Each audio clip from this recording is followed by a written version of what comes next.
Millions of despairing men, women, and little children, victims of a system that makes men torture and imprison innocent people. You cannot shake hands with a clenched fist. Produced by a nuclear exchange would be carried by wind and water and soil and seed to the far corners of the kingdom of God, the kingdom of heaven. It's one small step for man, one giant leap for mankind.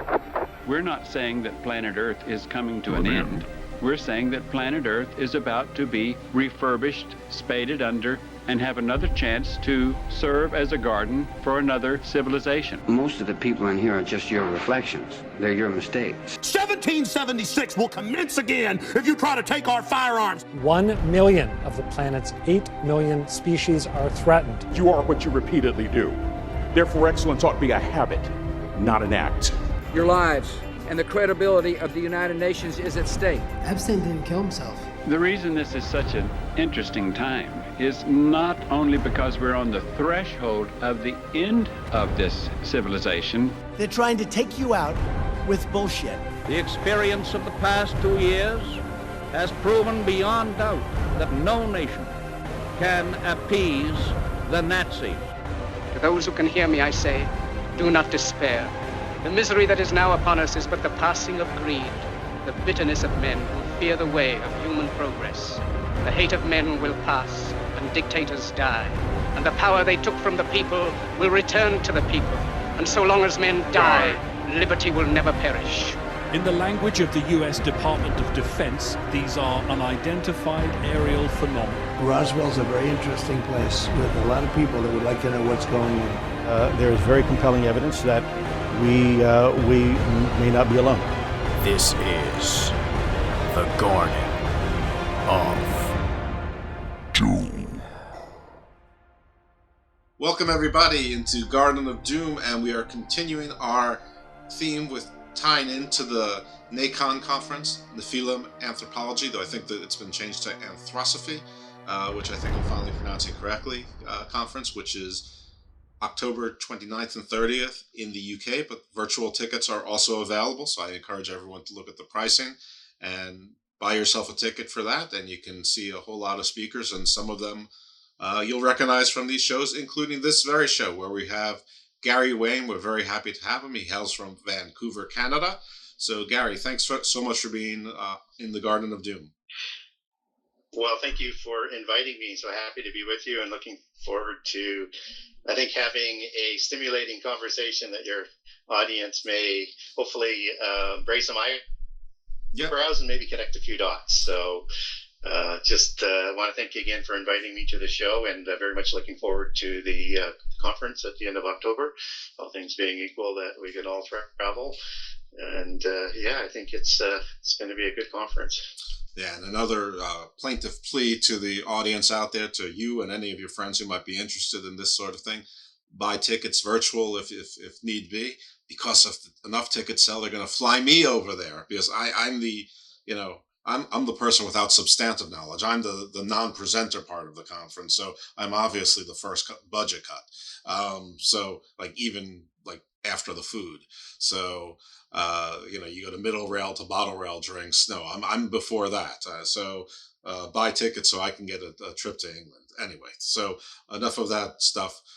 Gary is one of the experts, and any of folks who have sort of toyed in or dabbled in or gone a few levels deeper into sort of the esoteric world, studies of ancient religions, prehistory, Genesis, and a lot of things tied to the Abrahamic, biblical end of times religions. You'll recognize the name. He works with some of the top names in that discipline, that field of study, and he's written a book called The Genesis Conspiracies.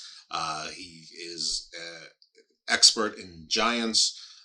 He has a lot of information on end of days and the four horsemen, and just all stuff that I think is super cool. I mean, Genesis may be the genesis of this show, Garden of Doom.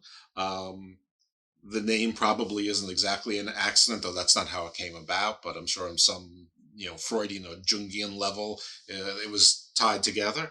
So without further ado, Gary, I'm going to let you lead and take us into prehistory / Genesis, if they're one and the same. If they're not, you start wherever you think the story should be told, because you are the storyteller. No problem. So for people who may not be aware of me, I call myself a Christian contrarian.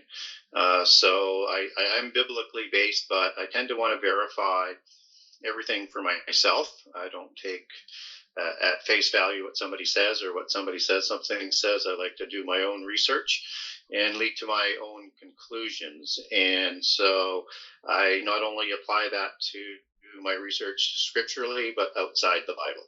So when I got into biblical studies, I was already a mythology buff. I was already a history buff. And so I just saw so many parallels between the two that when I wrote the Genesis 6 conspiracy, I wanted to connect a lot of those dots that talk about prehistory and also history and end time prophecy, and show the different lens that the two sides are talking about.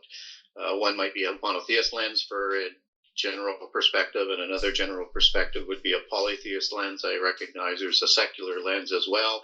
They're a little bit more connected than what most people might think on that other lens, but they view the same history, prehistory, and the end time in a similar manner. They just have a different perspective on it. And so connecting those dots was one of the things that I really like to do. So when I talk about prehistory, I like to talk about a time before what an event that happened in basically all cultures all around the world, on all continents except for one, and who knows what we'll find in Antarctica, where a record might be found. Who knows, with all of the interesting information that's coming out of there. But it's an event called the Great Flood. And it's one of our great sort of joint histories that's in over 500 different cultures around the world. And it is telling the same event about the same characters and in about the same kind of period of time.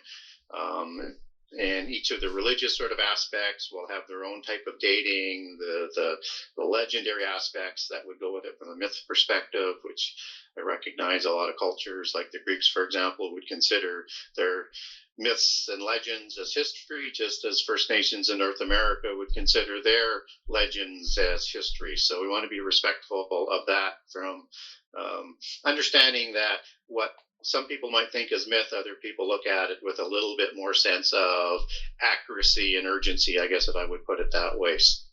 So the flood is one of those events, as I said, it crosses all cultures, and it's a time that happens biblically before about 2350 to 2450 BC, right on about there. Secular chronology would be about 2950 to 3050, depending on which historian that you're looking at. Right.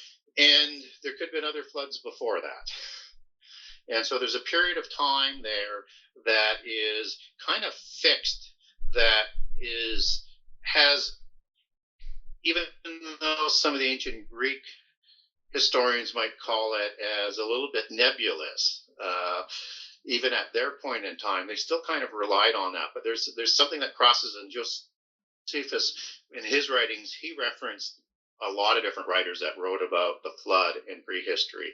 And this is a period of time that isn't necessarily from a biblical perspective more than, let's say, when people look from a biblical perspective, generally the doctrine is 6,000 years old for the age of the earth. So this would be sort of in the first 1,500 years of that sort of time frame, if the earth is only 6,000 years old.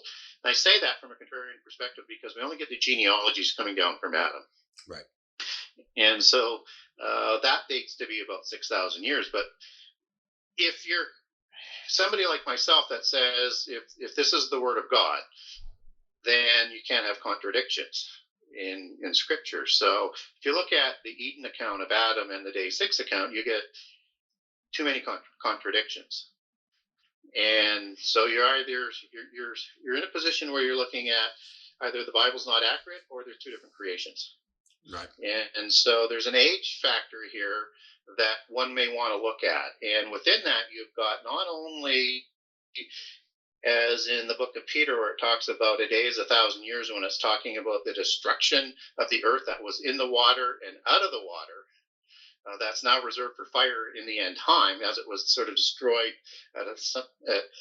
at some time in the beginning, which is generally thought Genesis 1:1-2. So there's two different things going on in prehistory in terms of the age. Mm-hmm. And one is the standard doctrine that comes down from the church, and then there's what the Bible actually says. So you can have like 1,000 years of some of the gaps between, let's say, day 6, day 7, and then whenever Adam is created based on the second creation.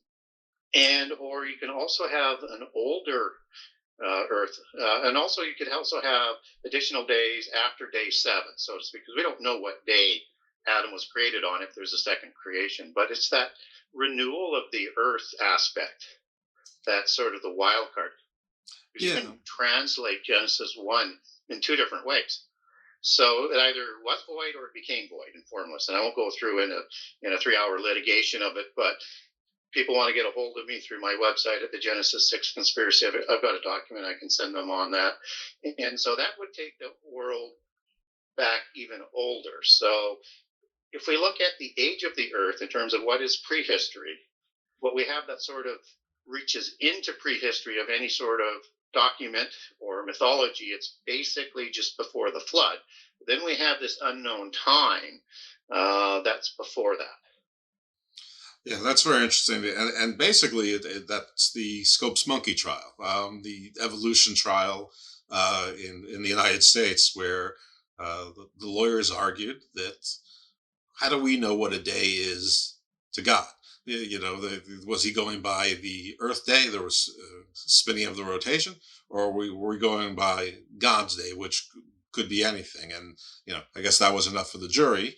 So basically, you know, you're arguing that argument could be found in the Bible itself. There's plenty of gaps. I mean, this 6,000 years comes from people who have, listen, I don't want to diminish their work, but they took a lot of time doing it, but they basically took the ages of the begetting and the begattings, and when they had their children, and, you know, did the Venn diagrams or whatever you want to call it, you know, did the graphs down in straight linear time, and came up with, you know, roughly that figure. And there's, you know, even discrepancies. I mean, I had to what's that?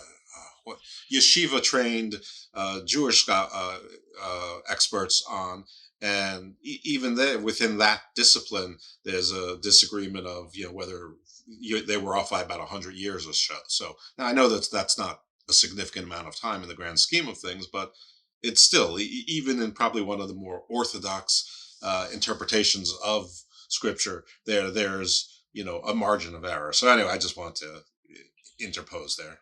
Yeah, and what's also interesting, where it sort of crosses over to other religions and mythologies around the world, is in days 1 through 6, you have a separation of the waters, which, you know, creates the firmament so that life can be created on the earth thereafter. And you get similar accounting in all of the different religions around the world.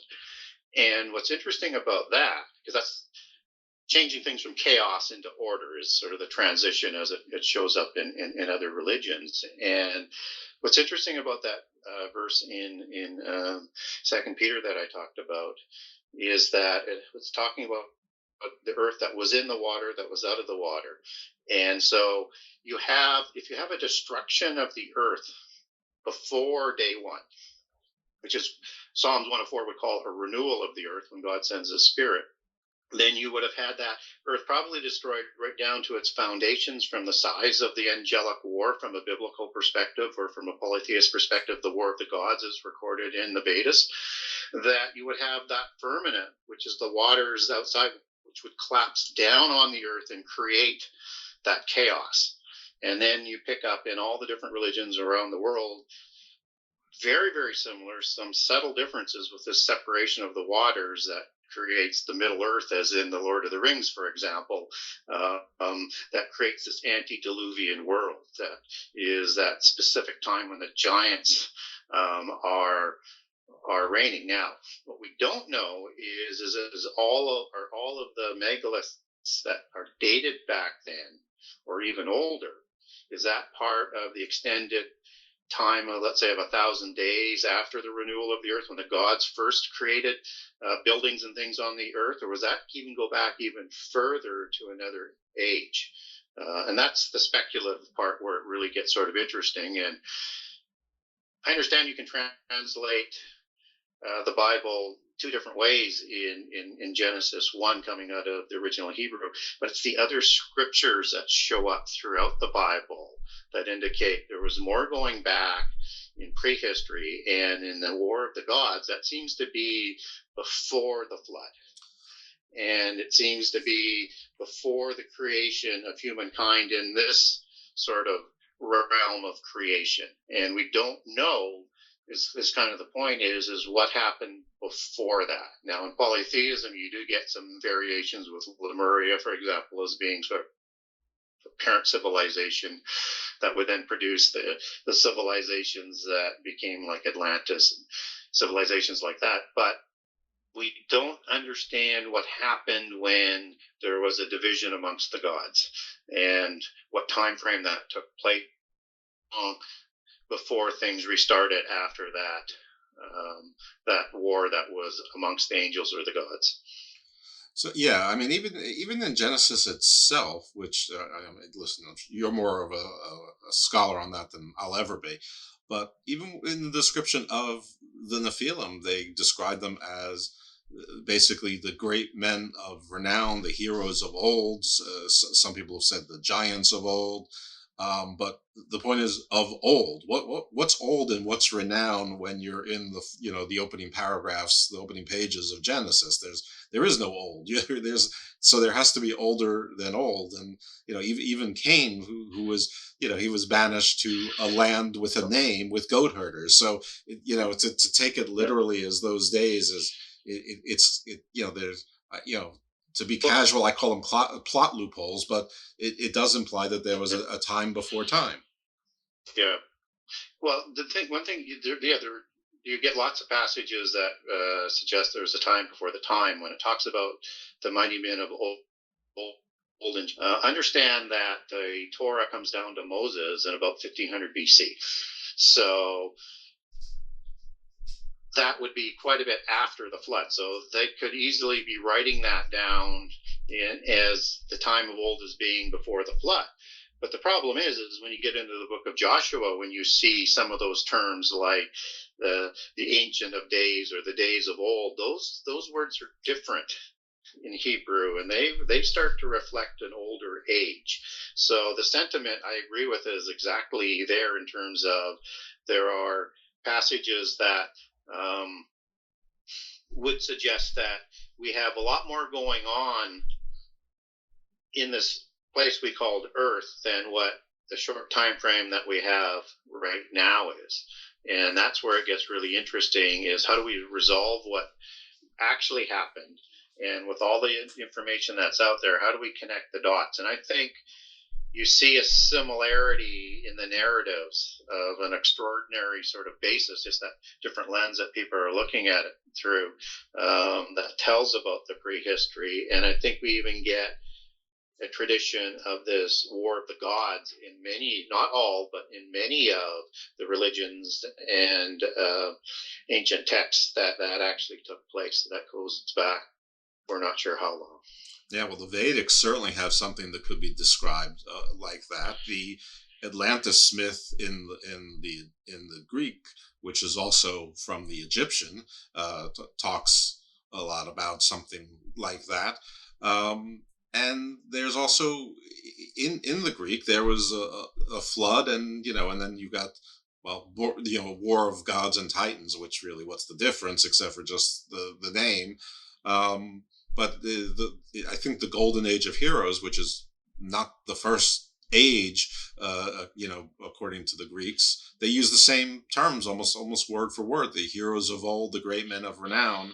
And then in lots of First Nations and indigenous cultures, you have the different ages of man I hear most often the 5 ages of man, and depending on which culture it is, we might be in a different age, but nevertheless, there's been ages before. So I'm sure those must be some of the things that you're talking about.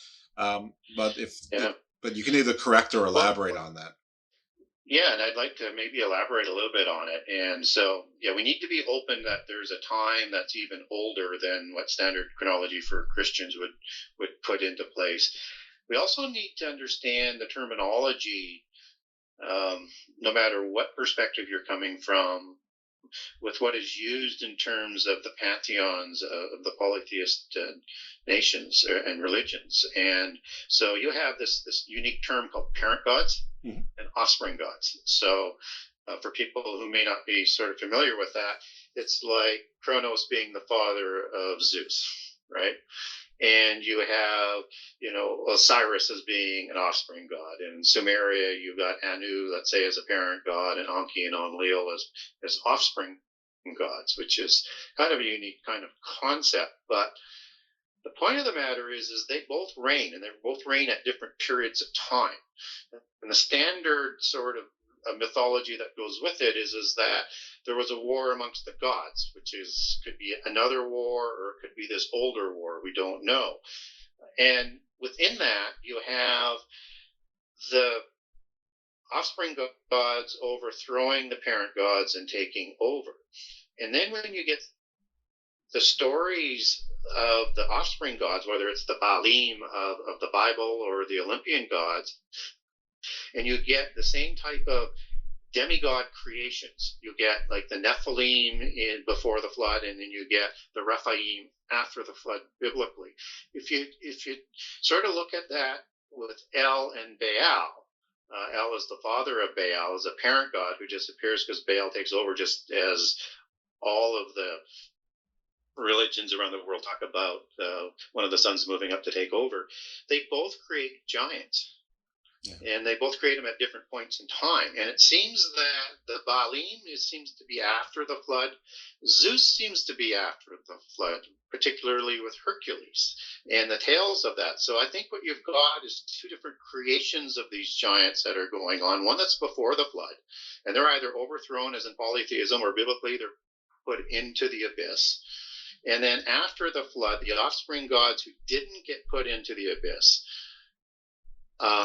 they are now ruling on Earth, and they're going to recreate giants again. And these giants don't tend to be quite the same size, quite the same power as the giants before the flood, but they're also named after giants before the flood as well. So you got like Hercules and Hercules, for example.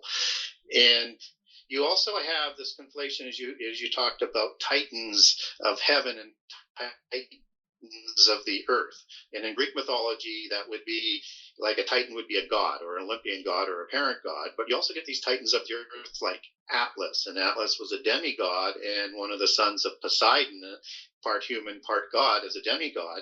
And he's called a hero and a titan. And Poseidon seems to have the same stories as Iapetus, which was a parent god that ruled with Kronos. And so you seem to have this time that is standard throughout the world, where you've got one set of gods ruling before the flood, and then another set of gods ruling after the flood. And that, either there is a war there, or there's just a minor sort of skirmish compared to the original war of the gods, is where some of the speculation comes in. But I think if you're looking at that flood, and then the types of the gods that they're talking about before and after the flood, and the types of giants, you start to get a connection across cultures and religions that starts to mark the time a little bit better into what we know as the start of history, and then what would be prehistory before that. Okay. Well, I think that's a good point of agreement there to, I guess, continue the narrative, though. At some point I want to know what the difference between Rephaim and Belaim, I think, was the term you used. What are those two groups? Sure. So in Genesis 6, 1 through 4, which is the biblical passage for the creation of the giants. You get the word giant in the King James Version Bible, and in more modern standards, you would get the word Nephilim. And giant in the King James Version Bible goes back to the Hebrew word Nephil. I am is the male plural. And it's rooted in a word called Nephal, and the Nephilim are the fallen ones. They're similar, but they're different. So biblically, the Nephilim would be of the Shamaim, which are the heavenly ones, and they're the fallen ones of the heavenly ones, and then the fallen produce the Nephilim. That's where you get that sort of consistency between titans of the earth, titans of heaven, Anunnaki, watchers of heaven, watchers of the earth. They're talking about two different classes, so you have to understand the difference between a demigod and the God that created them, or biblically the angel that would have created them. And Nephilim only shows up 3 times in the Bible. Right. As a Hebrew word. Once in Genesis 6:4 before the flood, 2 times in Numbers 13:33 when it's talking about the Anakim as being the descendants of giants, which is Nephilim, but the Anakim weren't Nephilim, even though it says twice there. That's the embellished part of the report that used to terrify the Israelites. The Anakim are giants.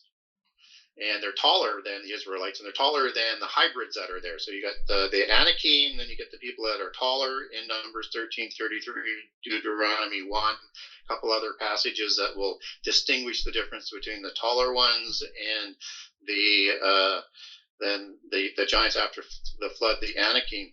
Deuteronomy 2 describes the Anakim as giants, and that word is Rephaim, as opposed to Nephilim as the embellished part of the report. Also in Deuteronomy 2, you get the Horim are giants, Rephaim. You also get the Emim and the Zamzuzim as described as giants, but also goes back to the Hebrew word Rephaim. And the word Rephaim actually shows up in the Bible, in the King James Version Bible, twice as translated directly as that word, as opposed to being translated as giant. And that shows up in Genesis 14 in the War of Giants in the time of Abraham, where there's a tribe of Rephaim. And then in the land in Genesis 15 that God is going to give Abraham, that includes the Rephaim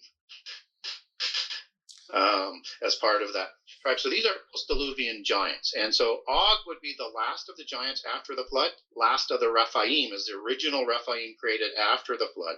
Goliath would be considered Rephaim as well as a giant, because that word goes back to Rephaim as well. The word Rapha for Rephaim, with it was the I am male plural, is used 25 times in the Old Testament compared to 3 times for the Nephilim. Only one other time is the word giant referenced to a different word in the Old Testament. So in the book of Job, you've got the word giant used, and that goes back to the Hebrew word gibor or giborim, which more people might be more familiar with. And that's the same word as mighty one in Genesis 6:4 that describes the giants. They were the mighty ones of old. And so it's, when you look at why the Bible distinguishes a different, one seems to be that Nephilim lived before the flood, Rephaim lived after the flood, and that these giants weren't as large after the flood, or as powerful, or maybe had received as many gifts from the gods that would have been passed on through the DNA to produce the giants, because they're produced physically according to the Bible and in most accountings around the world, although there are some accounts of creations like centaurs and some other peoples that are created within the cloud, but that's a different type of sort of violation against the laws of creation, as I would describe it. Okay, so let's see if I understand the summation. Nephilim are giants created by, and Nephilim is sort of a overarching statement for sort of demigods. So whether it's a god and a man, or an angel and a woman, their offspring would be Nephilim before the flood. After the flood, you have the surviving Nephilim, who are Rephaim, but they seem to have their bloodlines have been watered down, so to speak, and with that, their size and powers have been watered down. Not exactly. Not exactly. Okay, so what's wrong there? Am I oversimplifying things? Yes. No. I like from my perspective, I like the description of the Nephilim giants before the flood. Okay. Now, how giants show up after the flood, biblically, we're not told. In polytheist accounts, we get survival of giants like Tishnan in the Epic of Gilgamesh, being 2/3 god, 1/3 human, being a demigod, and surviving the flood with a family of giants that are going to reproduce after the flood. And you also get in the Epic of Gilgamesh being created, even though there's a Gilgamesh before the flood. Remember, you've got giants that are named after the flood. So in the book of Enoch, in the book of Giants, where it's talking about Gilgamesh, that's before the flood. When you're talking about the Epic of Gilgamesh, when it's talking about Gilgamesh, he's the son of Lugabanda and the mother goddess Ninsun, as I recall. And he's also 2/3 god, 1/3 human. So you have in the Epic of Gilgamesh, you have a survival story, and you also have a second incursion.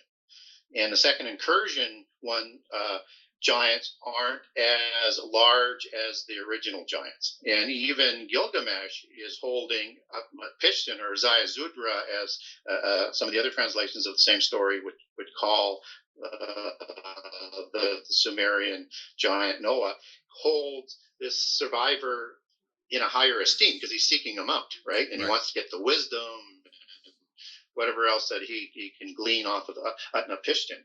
And so you have the Rephaim are ones that would have been created after the flood by the offspring gods. The Nephilim would have been created by the parent gods. Whether or not they survived the flood as well, or they're only created after the flood, that's up for speculation, and you can make a case biblically for both, or you could make the case biblically for one or the other.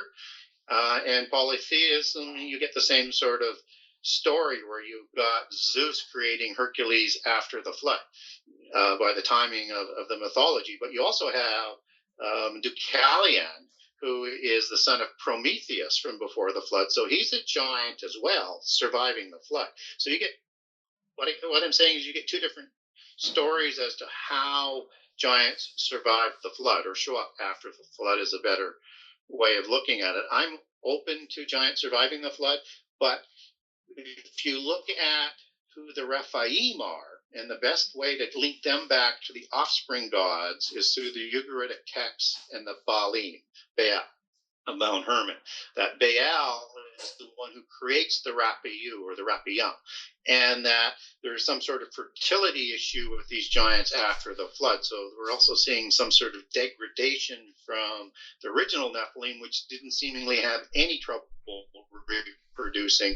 And they're wanting to bring Baal and Ashtaroth back to recreate more of the demigod Rephaim kings. So these are Rephaim kings too, offsprings of offspring gods and human females, but somehow not quite as big and not quite as maybe talented with extra gifts. So if you look at the size of the giants after the flood, we get two descriptions.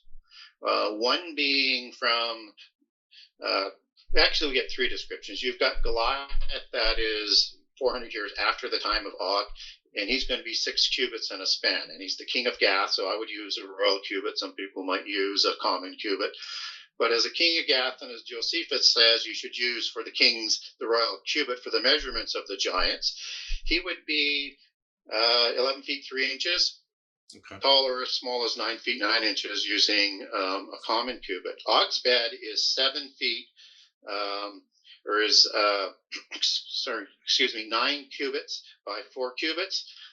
And again, he's the king of Edrei. He's the last of the post-Diluvian giants. And that would translate in a royal cubit to being just over 16 feet and 7 feet wide. So he's going to be 4 or 5 feet wide, and he's going to be somewhere between 12 and 14 to 15 feet tall. And so you see sort of a degradation in size down to Goliath.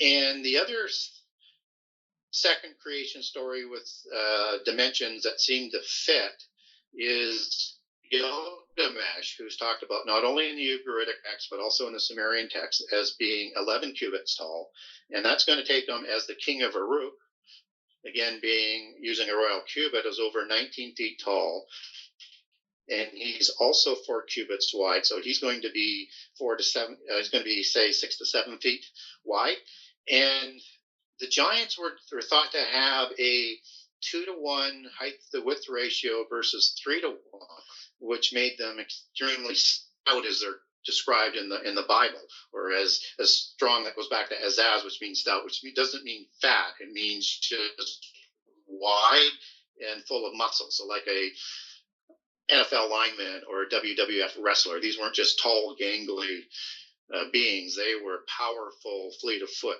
beings. And so you have these giants that are sort of a maximum size to under 20 feet that we kind of get for documentation after the flood. The giants before the flood, on a reserve basis, were thought to be 20 to 40 feet tall. Some people say 40 to 100, and some people would even take the description out of the Book of Enoch, which is a little bit problematic, but you get in the Aramaic version 300 cubits. In the Ge'ez version out of Ethiopia, you get the word ells, but it's 300. We don't know what an ell is, so they would use that to say they're at least 450 feet tall.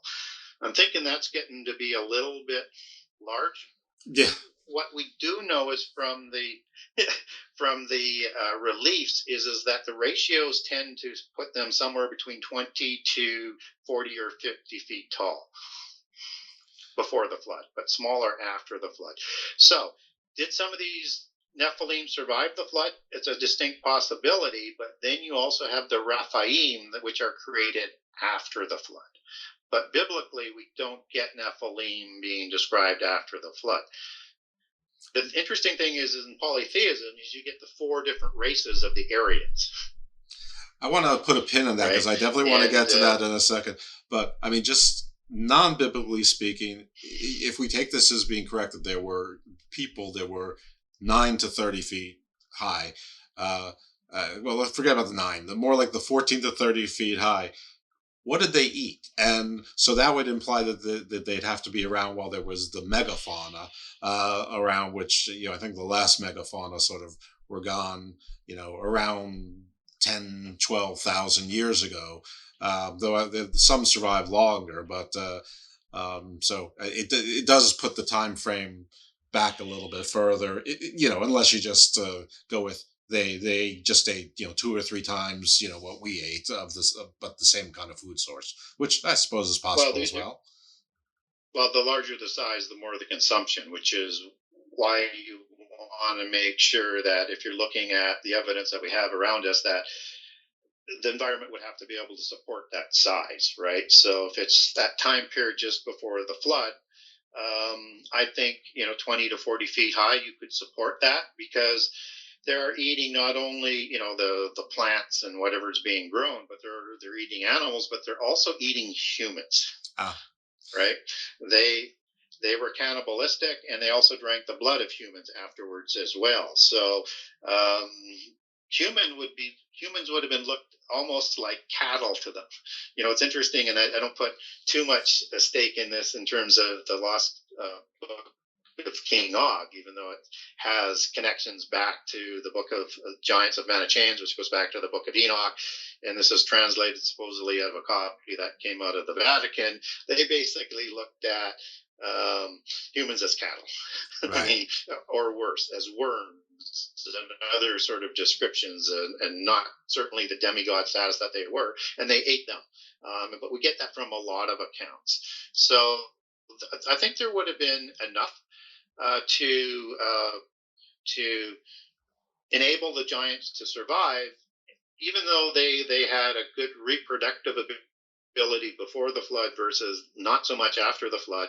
They were also warring with each other. So they were murdering each other en masse and then stealing all of their wives and their harems and things like that before the flood. So they were almost self limiting how much of the population of them that there actually were. Right. Okay, so you were about to get into the four Aryan, I think, groups, which just for ancient perspectives, Aryan simply means great men. It comes from Iranic, or Iranic comes from Aryan, but it's not what it's not like the Aryan Brotherhood in U.S. prisons or anything like that. It's a far more ancient word that over the last 7 decades or so has gotten was perverted by a particular political group. So let's just make that as a disclaimer so that you can feel free to go forward from there. So okay, cool. The technical term, the technical term for them would be Indo-European or Indo-Aryan. Okay. And used as the same sort of term. And but that is where the word sort of Aryan sort of gets shortened for, and all of the different things, connotations that goes forward with. And this is a group of people that have a language that is sort of unexplained, that doesn't come through any other of the language lanes that come down after the flood. So this is thought to be an ancient language, which would more support a survival aspect, or at least somehow records of that language surviving that was retaught after the flood. But from a polytheist perspective, it's the continuation of the language of the giants before the flood. So typically they show up after the flood in the Asia Minor area, which in polytheist legend and history has them escaping out of a place called Tartarus after the flood. And Tartarus is another name for the abyss. So some of the giants in the wars before the flood were put into the abyss, and somehow they escape into northwest Middle East, into the Turkey area that we would know of today. And there's 4 distinctions of these different peoples on where they're going to settle. And there's a few different descriptions in terms of how they look. So you have, a group that's settling in Asia Minor. You've got a group that is settling in the Greek islands. You've got a Greek that's settling more north up into Scythia. And you get 2, I would say, out of the 4 groups of people, you get 2 distinct descriptions. And I'd also understand that some of these would migrate into Persia and then over into the Indus Valley, which would have been the same group of peoples. So the ones that migrate into the Persia area, which are the Aryans that the Persian kings take their lineage back to, are the dark-haired, very black-bearded imagery that we get. And of course, there were these big hats to cover their elongated skulls, and they have a similar look to the people that are described in the Indus Valley. And these are the ones that descriptions that would fit down the road somebody like a Gilgamesh, right, as he's depicted, or as Nimrod, who is settling in there. They get the same sort of description, or some of the Syrian kings down the road, like the Hyksos, for example. And the other 2 looks are very similar to what the Atlanteans would have been described as in many legends around the world. So you're going to get, after the flood, you're going to get red hair, pale skin, and by the way, the dark-haired ones had pale skin as well. So red hair, pale skin, hazel eyes, or blue eyes, blonde hair, and a pale skin as well. And so many of the Rephaim are described the same way, depending on which branch of them. And typically, this is the same description as the Tuatha De Danann that migrate over to Ireland after the flood, and into England. They migrate up the Danube River into Norway, into Germany, into Russia. They're going to migrate further east, as into the northern parts of Southeast Asia. So like even the Mongolians are thought to be Scythians. Scythians are part of the Indo-European, Indo-Aryan group, and part of that whole sort of Tartarian sort of mythos as well, noting that Tartar of the Ukraines and Tartarian goes back to the original word in Greek as Tartarus, for the abyss of where they came from. So these are the different groups and the different looks that we get after the flood, and they also mesh up to the same descriptions as we get of giants before the flood. And so from that polytheist perspective, that shows a survival of the giants. But again, the red-haired ones and the blonde-haired ones have a very distinct sort of look to them that the Rephaim are described as. Horim, for example, goes back to pale, and they're described as being fair skinned, and if they're called fair, that means they were beautiful as well in the Bible. And ruddy is that red hair sort of look. But the Amorites also have a blonde hair look to them as well, and they're hybrids, offspring of Rephaim. So those are the ones that are taller than the Israelites that we talked about in the report that was talked about, Numbers 13:33, of the scouts of Moses that went in to investigate the land of Canaan at the time of the Exodus. And they also have blue eyes as well, for the most part. And so the Rephaim tend to be more this red hair and blonde haired ones, and they're not quite as tall as what we described Gilgamesh as. So he tends to be more of that other breed that seems to be a little bit bigger than the Rephaim giants are. Okay, well, there's our four. I think I might have lost count there, but there was at least three I can think of. I guess they didn't go all the way down into sort of China, Thailand, Cambodia, that part of the world. They sort of stayed a little bit north, and I guess they didn't go down into Africa at all. They didn't go into the Arabian Peninsula and beyond. So I think they did. Okay.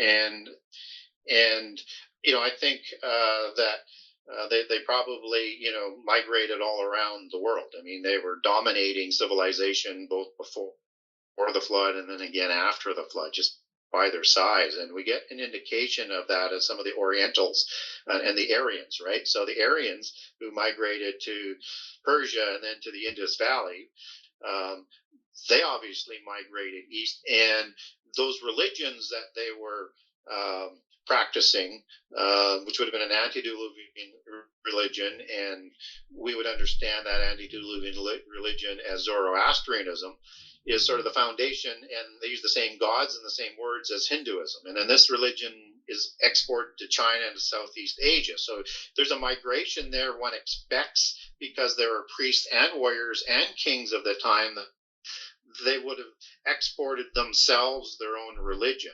Biblically, we get the Cadmonites, which I would call the Cadmonim. They're in Genesis 15. They're not in the Table of Nations either. And these are the Eastern peoples.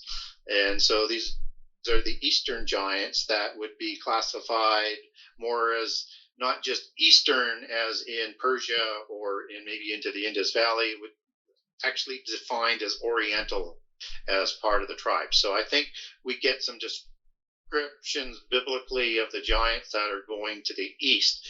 And then in the end time, you might get a reflection of that as the kings of the east, as the kings of the Orient, as those bloodlines sort of descend down through history. I know that's sort of a big chunk. I'm just trying to give sort of a cross-reference from the Cadmonim that are described that are in the east, and how they're described in Hebrew, how far east that is.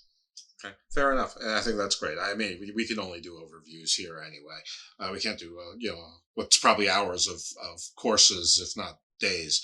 I have a question for you, and it may not be related at all, but some of these ancient languages, sometimes I hear the term Enochian, sometimes you hear about speaking in tongues.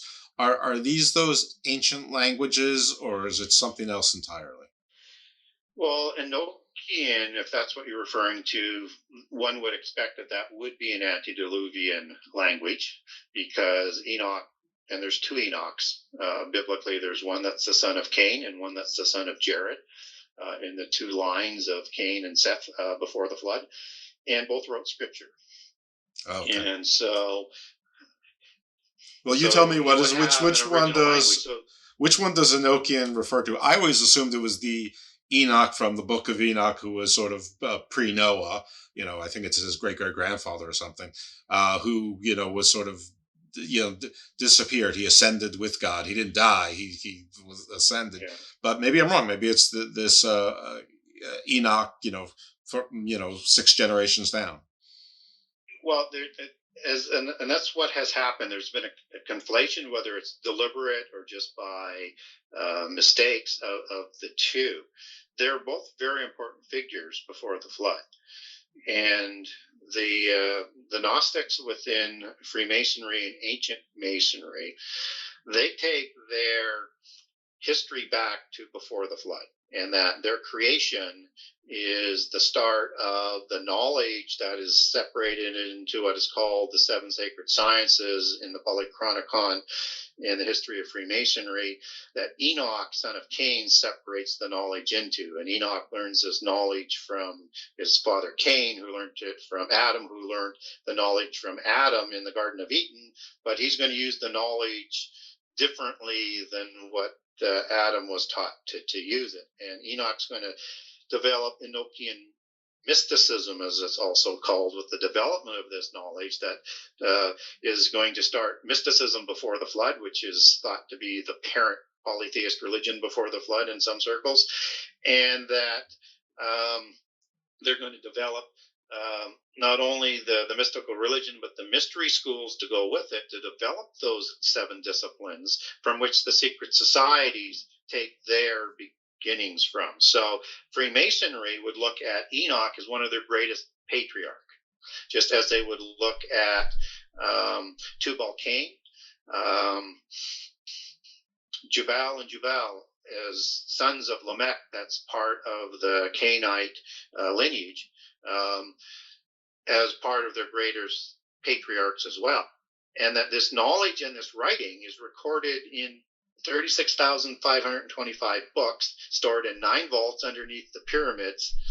And the location to that knowledge is recorded on 2 different pillars in the Masonic record, one being one that wouldn't be destroyed by fire and one that wouldn't be destroyed by floods. So the knowledge location is going to be found. That's found by Hermes after the flood. He takes it back to Babel, to Nimrod, who uses knowledge for Babel Tower, for Babel City, and whatever else, and starts the Enochian mysticism again. So that would be the language of Enochian mysticism that would have been carried from a Masonic and a biblical source after the flood.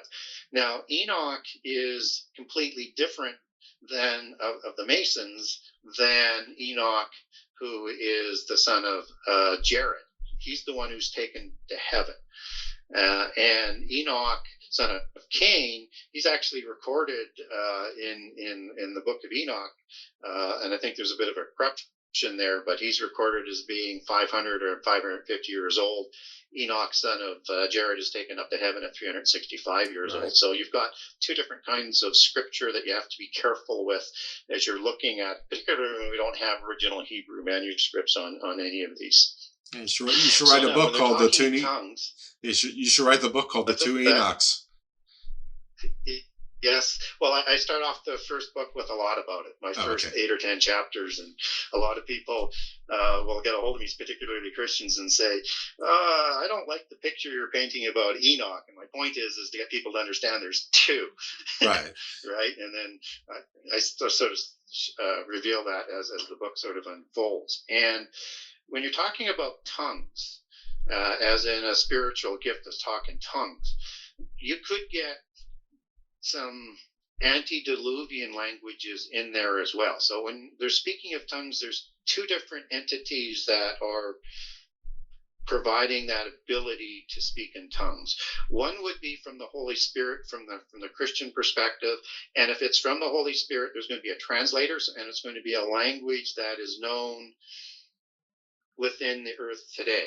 Typically, if it's an unknown language, there won't be a translator there, and that would be a demonic spirit, and that would be possibly antediluvian. Okay. So, all right. Well, thank you for that. All right. So we have our different lineages. We have their various migrations, which is, pretty much worldwide. So your other area of sort of notoriety is megalithic structures, and I'm sure that's tied into giants as well, because big beans make big buildings, right? Possibly. Possibly. That's what a lot of people think. I would say that a lot of the megalithic buildings, ones before the flood, depending on the age, would have been built to accommodate giants, for sure. And one presumes because that they were from the sixth generation on, you have to remember they're not created right from the beginning, from a biblical perspective, that they would have had these buildings sort of built for them, as in the kings and controlling the societies. But it's the technology that's more important, I think. Okay. And so again, the Masons, from their records, attribute the technology to build the buildings that were built in that period from the knowledge that Enoch had developed. And so that's one of the reasons why he's considered those patriarchs. But you also have buildings that predate that area, that in polytheism as well, that they say were built by the gods in an age before humans. So you have to make sure you're distinguishing, again, the ages of the buildings and the chronology to sort of slide things in. But the pyramids are thought to be built from the technology, at least according to the Masons, from the knowledge of Enoch. And one of the reasons why they buried all of his knowledge under the Great Pyramid. Now, we can't build those buildings today to that level of degree. We can't, the amount of astrological and astronomical alignment that's in there, the amount of sacred geometry that's encoded in there, the exactness of it, the scale of the projects, we can't do today. And it just shows you the level of the technology that they would have had beforehand. So somehow they would have had to move these great megalithic blocks, whether or not it's a stone that's in Stonehenge, or it's building the pyramids, or many of these megalithic blocks. In polytheism, there's this idea of anti-gravity that was used, using the ley lines and energy and the knowledge to be able to do that. And with the knowledge that would have been developed in Enochian mysticism, which is the same religion of Atlantis, that they would have had this knowledge to be able to lift those and put those blocks into place. So I think it's more the knowledge than the strength of the physical giants to do it. They may have helped in some of the manual labor, but typically they were the nobility class. They were the kings, they were the priests, and they were the warriors, and they were the elite class. So typically I would think they would have been using slave labor like humans and technology to go along with that. Okay, so it was more about harnessing the Earth's energy, the ley lines, if you will, almost like not to make it too trite, but almost like Professor X or the Scarlet Witch could move large blocks with their minds, but it's not their minds. They're harnessing. They figured out some way to harness the actual energies of the Earth to do the heavy lifting for them. Yeah, I think so. Okay. It makes the most sense to be able to do that, and we're just catching up to their technology. So, if you look at some of the records in polytheism, you get the creation of all of these different fanciful creatures, whether or not it is, Pegasus, or it's Chimera, or, King Hababa of the Cedar Forest is this classic Chimera type of giant king. He's got multiple different kinds of animals. This is all suggesting DNA manipulation.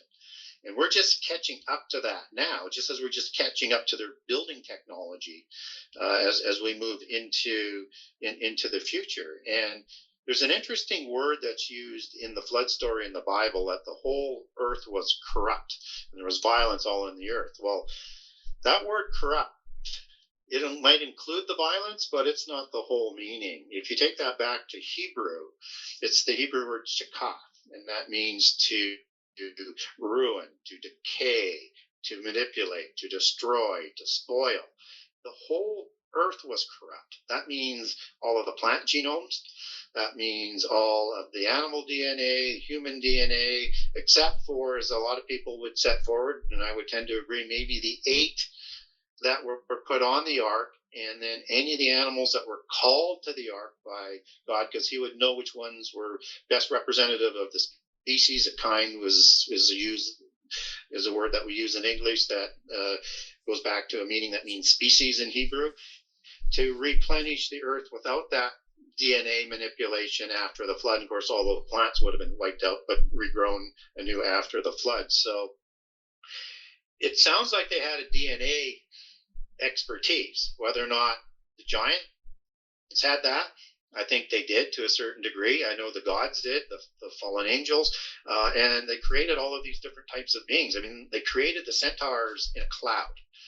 And this is a completely different kind of creation than the creation of the heroes, right?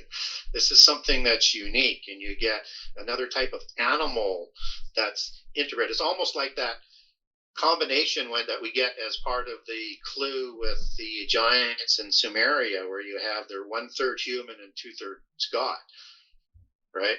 There seems to be, in some of these, they're either 1/3 animal, 1/3 human, and 1/3 God, or there's a God that may look like that passed that on in their physical form as part of the DNA, because you get things like linemen of Gad, and you get all of these sort of lion warriors that show up on reliefs and things all around the world, and other kinds of different looking giants and warriors that are created in the same way as the Nephilim and the Rephaim were. So I think that what we're seeing in the flood story in the Bible is that this was a technology that was way beyond what we have right now, that we're just starting to catch up onto. And this is the knowledge that was passed on to Nimrod after the flood.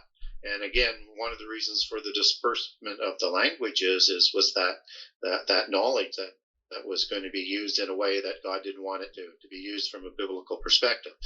And so when we get into the end of time, we get that as one of the overarching signs that Jesus provides. We get birth pangs, we get the fig tree generation, and we get the days of Noah. And in the days of Noah, which is used in Genesis 9:29, you get 600 years before the flood, 350 years after the flood, and it's the exact same language. So I think we're being guided to learn about everything that was happening before the flood, and even again shortly after the flood, and the level of technology that they had. So it's just to catch up to the past, in other words. Yeah, nothing is new as under the sun. You have the same principle in polytheism, that things happen over and over and over again in different ages. Just a different lens as to how people are looking at that through. Interesting. Yeah, that happens a lot. I mean, we see it in fiction. Recently, I did a deep dive into Battlestar Galactica, and they kept saying, this has all happened before, it will all happen again. Yep. Yeah, obviously Battlestar Galactica didn't invent that. They took it from someplace else, but it's interesting. All right, so I think we covered the giants and sort of their interbreeding and migrations with regular humans. Covered the megaliths a little bit. So unless there's stuff that you view as essential or critical to this narrative, I would love to go to this Four Horsemen End of Days stuff, because I think that's sounds like it will be intriguing. But if there's essential critical information to make that bridge more natural, feel free. I mean, you know this stuff better than I do.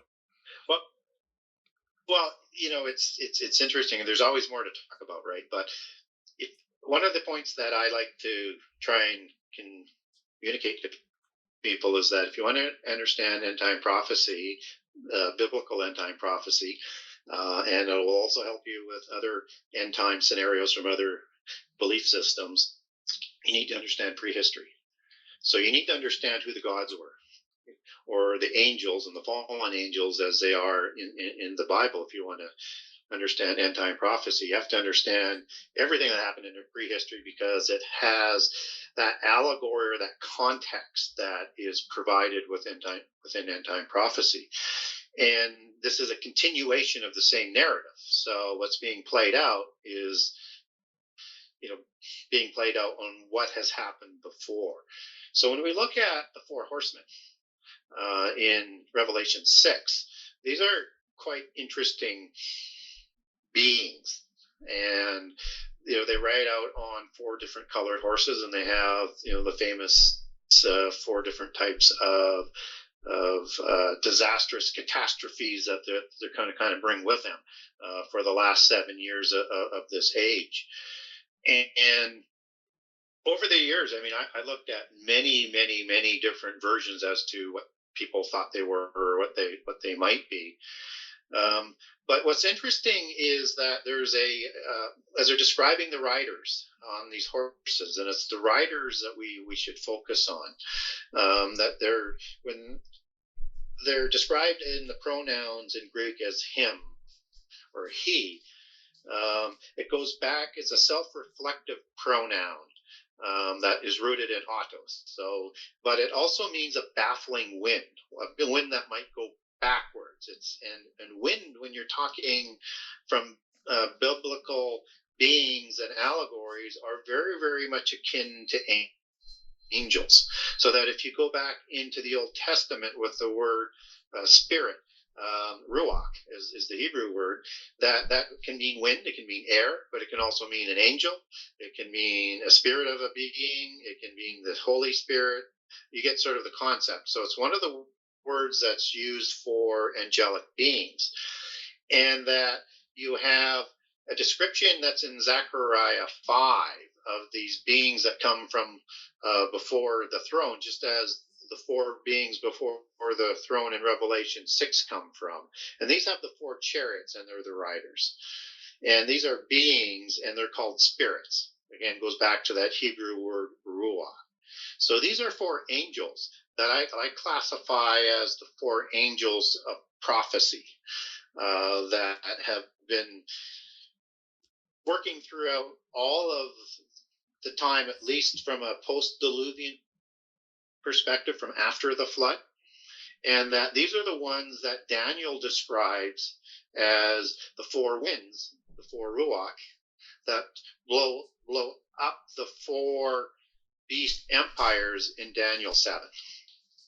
And the Daniel 7 empires are describing several of the world empires, not the two that came before, but the ones at the time of Daniel going forward. So Babylon, Persia, Greece, Rome, the end time empire, and then the eighth empire, which is Antichrist. I won't go into all the detail of the two other ones. Assyria and Egypt would be the other two beast empires. And they're stirred up out of the sea, or the Gentile nations, for these world empires that are going to come about. And these are the ones that are released in Revelation 6 to bring about the 10 empires, the 10 groups of nations, the 10 spheres of influence that are going to work with the universal ancient Babylon religion of old. And Babylon is rooted in the Hebrew word Babel. So this is the religion of Nimrod and Babel that we're talking about. And by the way, Nimrod is classified as the first Grand Master of Masonry after the flood, because he wrote the first constitution after the flood. One of the great patriarchs as well, who had reinstituted Enochian mysticism that we had talked about. This is that religion that is being talked about in the allegory of Babylon and the antediluvian religion of the Nephilim. So the Babel religion after the flood is also the religion of the giants. It's the religion of the Rephaim, and it's the religion of the beast empires. It's a polytheist universal religion of old. And so this is what they're stirring up, these 10 kings with their Babel religion that's going to ride these empires as described in Revelation 17. It rides the 7 empires, the 7 kings. And it is more than just a religion. It is a universal religion. It's described as a mystery religion. All of the imagery, whether or not it's prostitute or harlot, all the different descriptions are Old Testament descriptions for the polytheist religions. But it is also a geopolitical network as well that is going to make it so that these 10 groups of nations can come together as a world government. as 10 kings ruling it with one representative from each of the 10. And it's going to control that empire. And it's also going to control all of the commerce in the world. So it's going to be a system as well, a trade and a commerce system, and it grows fabulously wealthy, and the 10 kings actually grow jealous of it. They're going to partner with Antichrist to overthrow Babylon at the midpoint of the last 7 years. And it is a system that is building the platform for Antichrist to come to power on. So we need to understand it as a city, which it is, because it's called the city 9 times in the book of Revelation. It is a religion, a universal religion. It sits on all the waters of all the people around the earth, as Revelation 17 talks about. It is a geopolitical network, and it is a banking, trade, and commerce control entity as well. And this is what is being introduced as the first rider comes out, where you have a world that's going to come out with the white horse and the rider with a bow and a crown. And the bow is a simple fabric, as in what the gods used to wear, that simple white robe. And the crown is the crown that's sort of thought in terms of and defined as in sort of a Christian perspective as the crown of thorns, but in a polytheist and Greek perspective, it was a laurel wreath of the gods, the crown that they would wear, and they also awarded the Olympians. And this is the rider that's going to come forth in this type of description to bring about the opening of the seals and to conquer the world. And this is the entrance of Babylon onto the scene that's going to enable the covenant in Daniel 9:27 to be negotiated for the 10 kings to come to power, but subservient to the woman who rides the beast. Wow, there's a lot there. So this, I mean, basically it all goes back to the fallen angels, who I guess are still trying to wage their war. Which, you know, I guess they don't think that they lost. They were on hiatus, or they've just changed it to a longer game. Is a longer plan? Is that a very highly simplified way of describing it? And this is sort of the end game prophecy. Yeah, it's like an end game for sure, using a chess analogy, and it is something that the followers. Knowingly or unknowingly want to bring upon the earth. They want a showdown.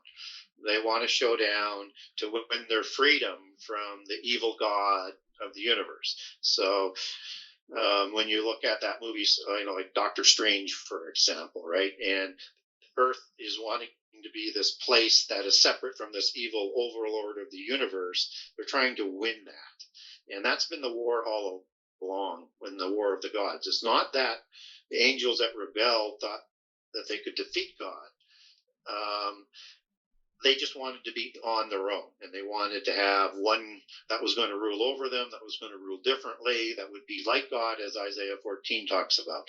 And so this is that ongoing sort of struggle that is going to be coming on the world, that's going to be playing sort of in the background, that this showdown is wanted, and people are going to be asked to fight for their freedom against the evil lord of the universe, or the evil forces of the universe. Now, depending on which side you're on, is going to describe yourself as being good, and on the other side's the evil one. So depending on what your belief system is what you're going to have to sort of figure out and sort of make your choice, because no choice is still going to be a choice. So yeah, this is the end game. This is the denouement from a biblical perspective of the angelic rebellion. And it's the reason for the creation of the Adamites as a special commission to resolve the angelic rebellion. And all of this is going to play out in the last 7 years when that comes about. So is this 7 years, is this tied to the 7 signs? Well, there's going to be lots of signs. And so when you have, like, the 7 signs would be more of a polytheist tradition than a Christian tradition. So there will be signs on both sides as well. So it's going to be rather confusing. The 7 years is the 7 years of the 7 weeks of years in Daniel 9 that's talked about for the 70 weeks. There's 1 week that's reserved for the last 7 years, which is 7 days, 7 years, using the analogy there. And that's the covenant that Antichrist, who is not going to be the Antichrist at that time because he's not been crowned yet, but he's going to be the one who negotiates that covenant. So there will be a lot of allegory, there will be a lot of signs and stuff that will be dressed all around these kinds of events. But the 7 years are specifically those 7 days that are set aside. So now when you look at whether it's Daniel 12, for example, or Daniel 11, or Revelation 13 or Revelation 17, they're talking in these terms of the 7 years, 7 lunar years, 360 days in a lunar year. And so you have 3.5 years that are before the abomination and the crowning of the Antichrist, and 3.5 years after.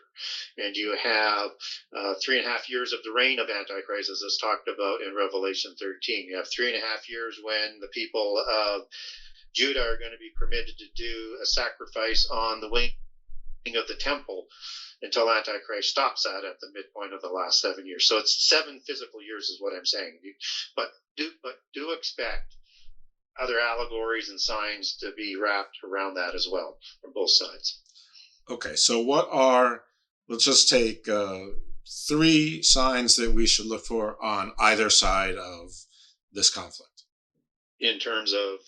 Well, what are the signs? I guess, so what would be 3 signs for for the Antichrist sign, and then 3 signs that would be for the Christ side. Sorry. Well, so biblically, we're not going to get those signs, right? Mm-hmm. All we get is a sort of generic term. But if you're looking for indications of the time that we're in or what they'll do, I mean, the first thing, before you can even think about having the last 7 years, is you're going to have a universal religion in place. Mm-hmm. And it's going to take something strong like that to permit the sacrifice on a wing of the temple. I get concerned when people are using like Revelation 12 as a sign, which has used quite a bit in the last few years, because they're getting chronology sort of out of order in terms of what they're trying to use. But that will be one of the major signs that are going to be seen in the heavens with the woman and the 12 stars. And that's going to be used by Babylon as well. So they're going to use the same type of imagery. And Babylon, the woman, is described in the same way as the Revelation 12 description is, but that's referring to Israel and the 12 tribes rather than the other side of it is describing the coming Babylon religion. So you're going to see signs like that. Jesus is going to have a sign. That's probably going to be the sign that is showing his wounds in the sky for the whole world to see. That will happen after the midpoint of the last 7 years, just as this other sign, Revelation 12, is a midpoint sign.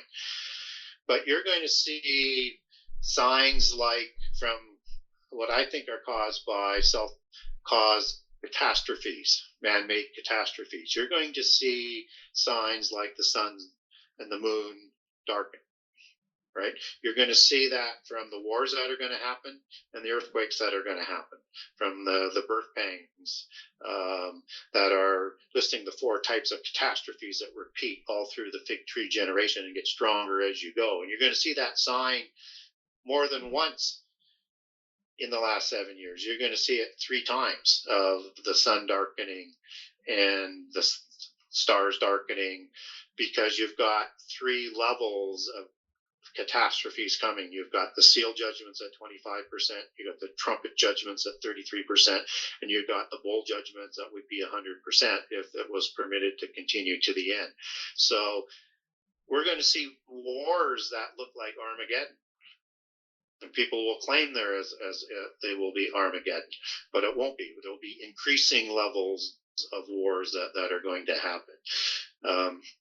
Look for increasing worldwide pestilence and famine and more wars and rumors of wars. And it's going to take these catastrophes to form the 10 kings, the 10 groups of nations, if indeed we are in the fig tree generation, which would be the last generation of this age that will lead into the last 7 years.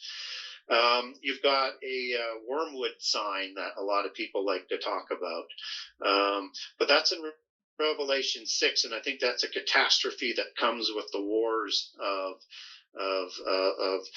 25% people being killed in the seal judgments. And wormwood, basically, you take that back into Greek and you take that back into its Old Testament meanings coming out of, and you get wormwood in the Old Testament, basically means a poison. So all the waters are going to be poisoned. So a lot of people think this is going to be a planet coming in. You know, I don't think we're going to see an extinction event like a planet coming in or that close that's going to be like a wormwood, but we're going to see things in the sky that we haven't seen before that's going to cause people to tremble. And it could be all sorts of things like meteorites and asteroids, but there's also a war in heaven that's going to be played out in Revelation 12 with the war of the gods that we probably will see in the skies as well. So what are the major signs? I mean, I can't imagine what all of the signs are going to be that are going to be pulled out, because we're not granted any of that I'm aware of in any of the cultures. But it's going to be a ruckus, chaotic time that nobody would want to live through. Okay, so let me get off of my specifics on this point, because you did just mention all of the cultures. So let's leave the biblical for a moment. Are there similar scenarios played out in non-biblical, we'll just call it scriptures or canon stories, myths, lore, legends? Are there similar end of days type stories that have enough in common? There are, and it sort of begins with 2012. That's sort of a standard sort of idea that there's different ages that are out there. And in this age that is known as Aquarius today from the zodiac, that this is an age where there will be a disruption by fire, just as you get the predictions in the Bible of destruction by fire for the destruction of the world. Not totally, because Jesus steps in from a biblical perspective, but you get this destruction by fire that happens in the age of Aquarius. This is a standard understanding in most religions around the world, that there is this period that the world has to go through, that there will be this leader that comes along in most of the religions that will lead us into the new age millennium, into the future, into this evolution, into another level of being. There's a whole bunch of different terms for it from the different religions. They have different names for the different individuals. Some call him the new Buddha, as in Hinduism, or Lord Maitreya is going to be that one that comes along. You have in the Shia Islam, you have the Mahdi. The Sunnis have another one. You have these individuals all throughout the world. In Gnosticism, you have this great monarch that they like to talk about from the elven bloodline, of the ancient bloodlines, that's going to step forward. This is a common standard understanding about what's going to happen in the end time, and there's going to be this destruction by fire and these great battles that are fought. They just have a different version of what that outcome will look like. Well, I have to wonder how we'll ever know who that person is, since the religions tend not to agree with each other externally and internally. I mean, there's something like 30,000 different denominations of Christianity alone. So it's going to be a little bit hard to figure out who is that unifying figure, whatever name you want to give them. It's going to be, I don't even know how the 10, if there really is this board of directors of 10 heads of families, I assume, or heads of states, which are probably heads of families, how they even agree amongst themselves. Typically it's 13. 13? So how we get from... Typically, it's 13 families is the core in the West, and then 13 families, that's the larger grouping around the world. No, they don't agree. There's rivalries, right? And one should expect, if this is that convergence of time, that you will see representatives from many of these bloodlines around the world claiming to be the one. And biblically, we're told to be prepared in the epistles of John and Mark 24 and 13 that there'll be many antichrists. And there's a war that happens with this alliance from the east of the Gog War in Ezekiel 38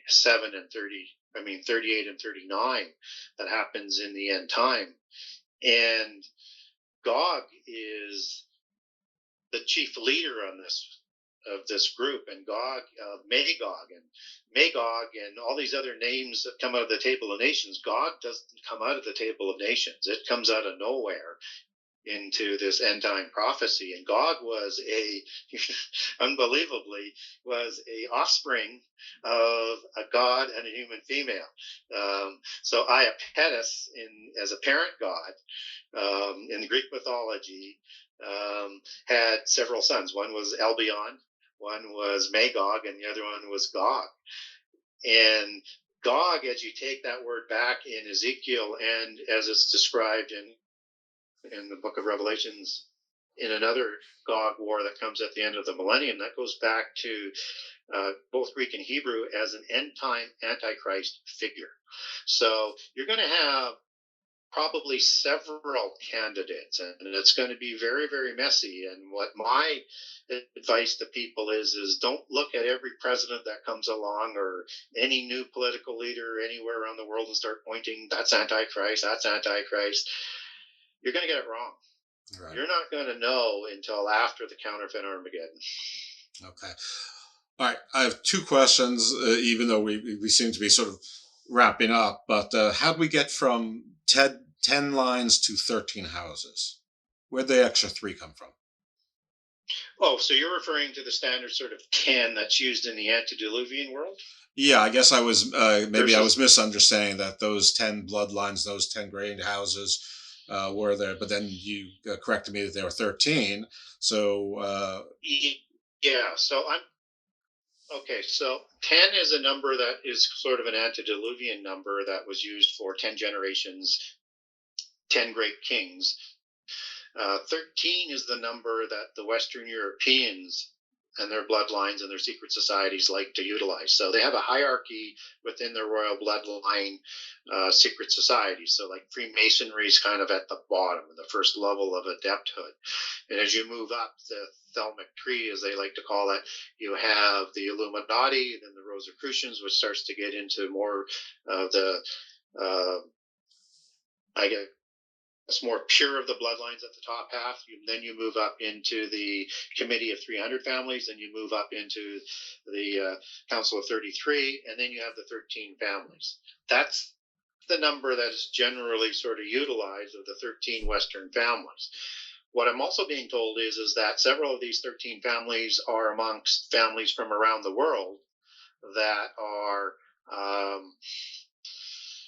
trying to rule the world. But the amount of, if you're talking about the 10 kings and the bloodlines that are going to rule within the prophecy, the 13 families from around the world and the 13 Western families are out there and working in this direction, but they're going to reestablish from old the 10 king empire, just as Atlantis had 10 kings.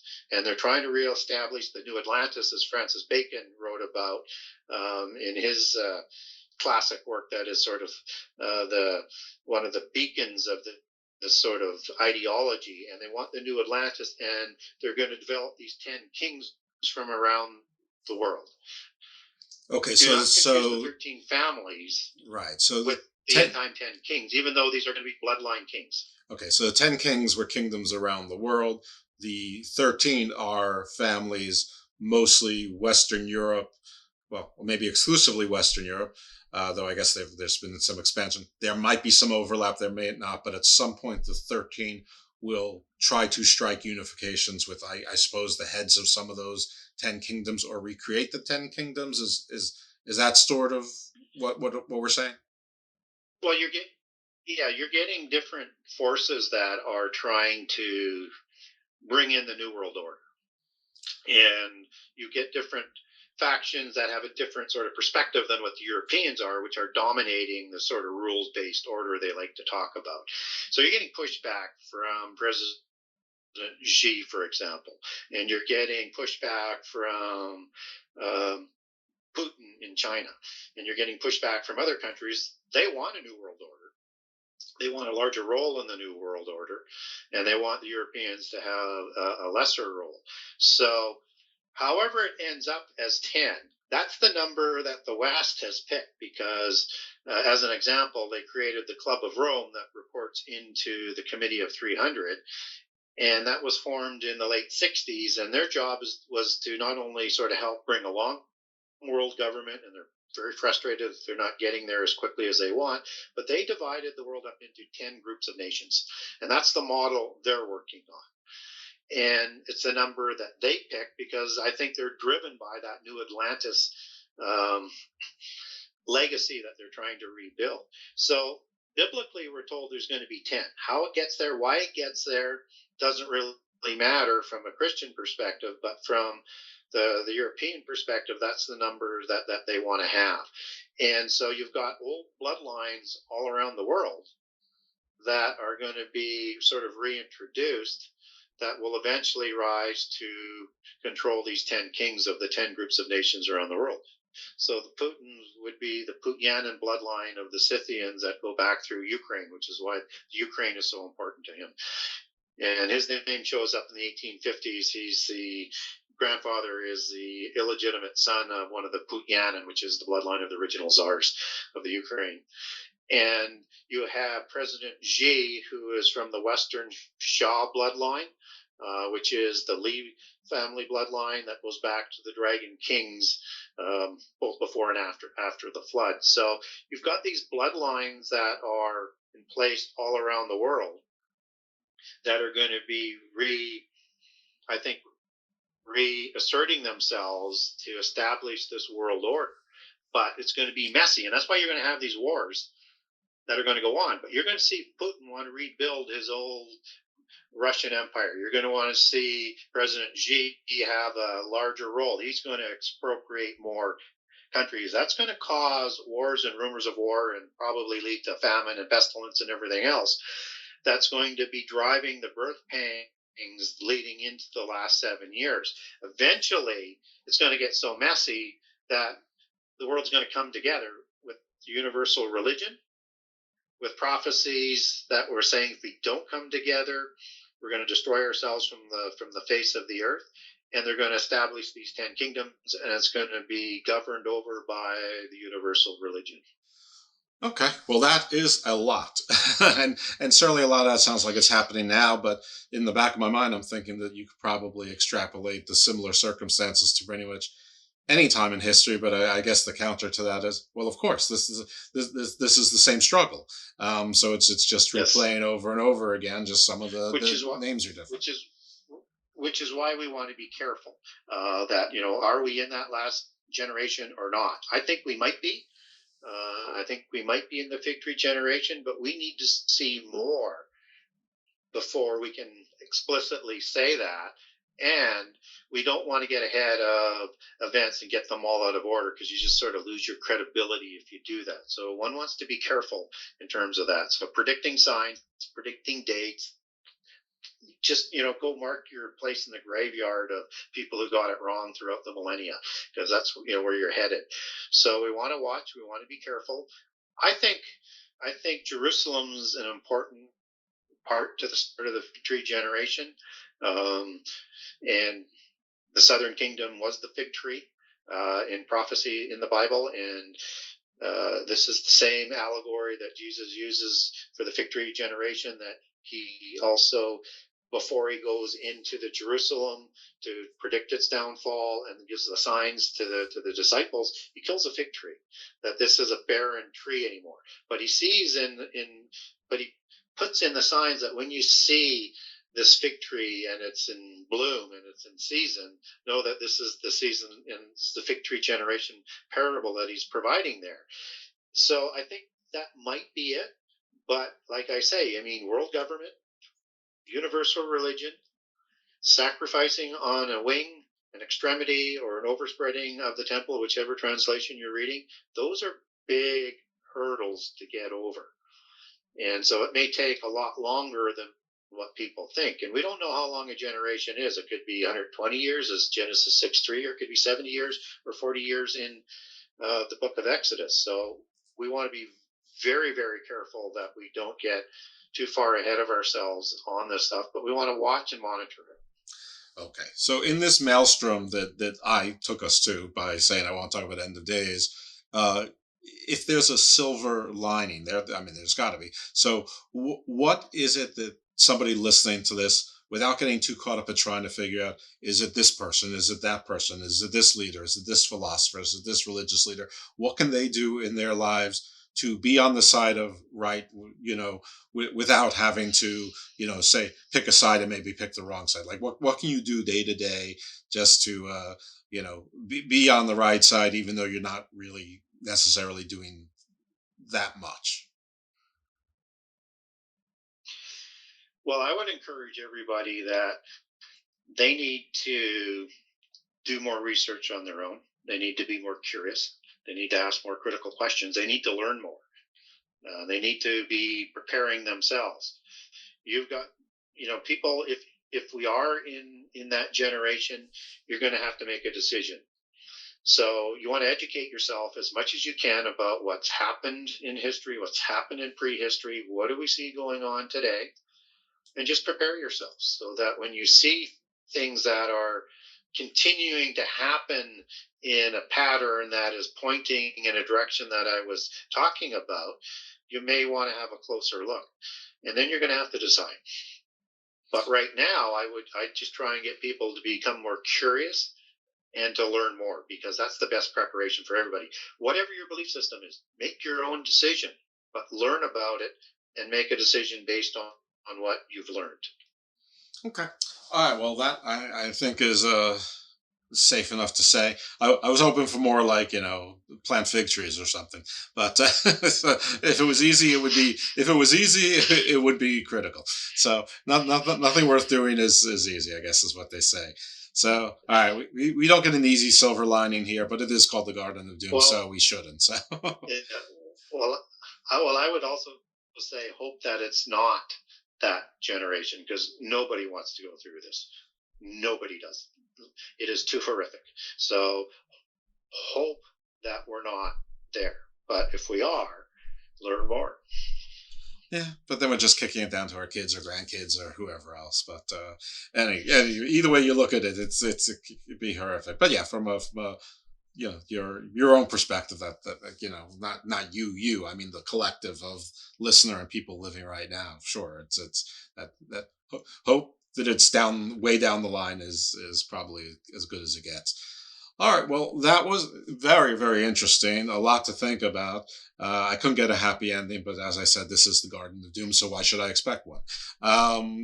And we're lucky enough that Gary is going to join us again in a couple months with one of the other panelists from the NACON conference, and we're going to talk about the Nazis and the occult and their pursuits and their interests. So just a little teaser there for that. But Gary, I want to give you this opportunity to promote any of your stuff. Where can they find your work, your books, anything that you're doing? How can people support you, learn more about you, and follow your research? So if people are wanting to get a hold of me, the best way to get a hold of me is through my website. That's the Genesis6conspiracy.com. That's Genesis 6 with the number 6 conspiracy.com. And on that website, I have a generous excerpt of all 98 chapters, so you can get a good feel for whether or not it's the book for you. If you wanted to get a signed copy, you can get a signed copy from that website, or you can click over to barnesandnoble.com from my website to the buy page, or to amazon.com or to amazon.ca, or over to Kindle to get the Kindle version. I have a page for the US, I have a page for Canada, I have a page for overseas as well. I live in Canada. And if you wanted to ask me a question, or if you wanted to get a document on Putin that I might have mentioned, or on Xi that I might have mentioned, or just name the topic, if I've got that document, I will send it to you. I do not charge for that. And if you wanted to ask me a question, I will get back to you as well and answer that question. And it may take me a couple, 3 weeks to get back to you because of the volume of traffic that I get on the email, but I will get back to you.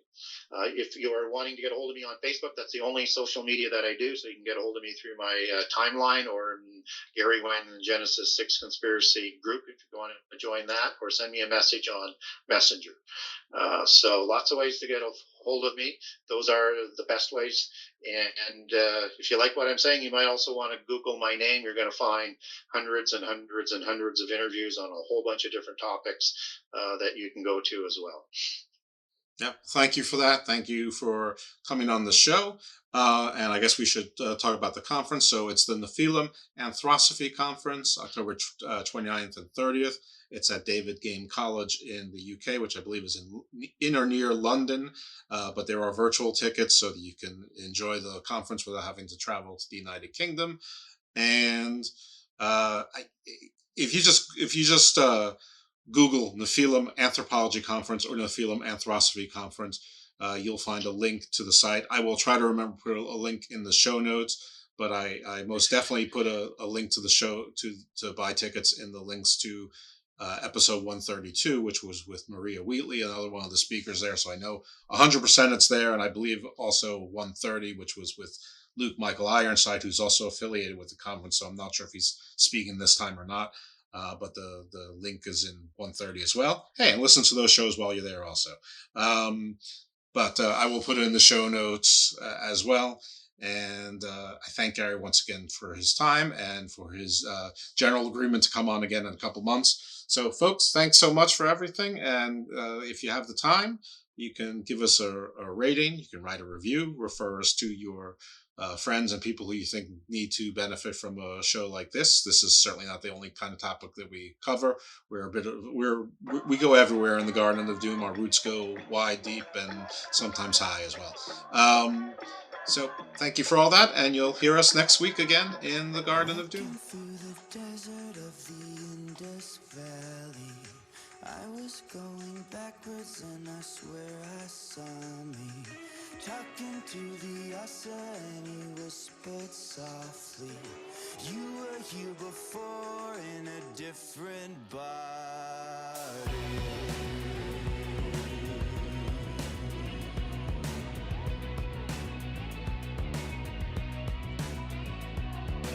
Running through the jungle of the Indus Valley, I was you before in a different body. Wake up, wake up, wake up, wake up, wake up, wake up, wake up, wake up to life, to life. Nirvana on the last track.